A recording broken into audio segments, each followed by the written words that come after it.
Ouais. Peuple ivoirien, c'est un cri de cœur envers vous.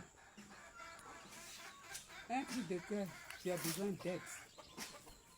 Vous allez m'aider pour faire comprendre à Cissé Bakongo que la vie là, c'est pas comme ça. C'est une grâce, lui, il a eu.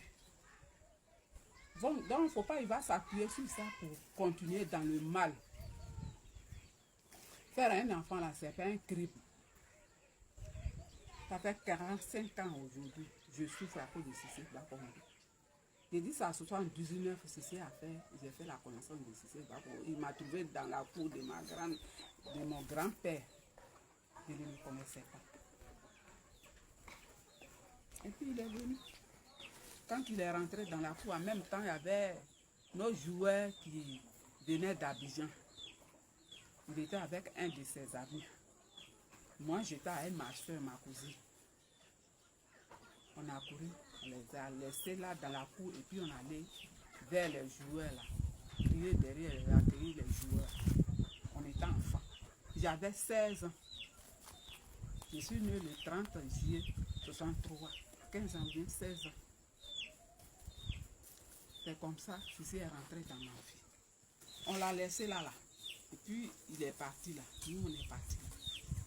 Il ne s'est pas arrêté là, il a continué de me fréquenter. Comme copain. Sans rapport. Janvier, février, mars. Et en mars, quand il est venu, il venait avec des amis. Hein. Une fois, il est venu avec un instructeur de maman. Lui, je ne connais pas son nom, mais je le connaissais à l'époque. Mais celui que j'ai retenu, son nom, c'est Emmanuel. Il travaillait à la sous-préfecture de Ouagaïou. C'est un ami. Il louait la maison des Silla. Et c'est Emmanuel là, il fréquentait ma soeur, ma cousine. Là. Lui, il avait l'habitude de fréquenter ma soeur. C'est comme ça. On était 4 et puis on est partis. Mais Emmanuel et ma cousine là, ils nous ont accompagnés chez Cissé. Ils nous ont laissés là-bas. Et ils sont.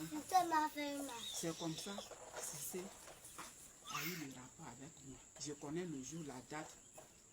J'ai à présent retenu le jour, la date du rapport.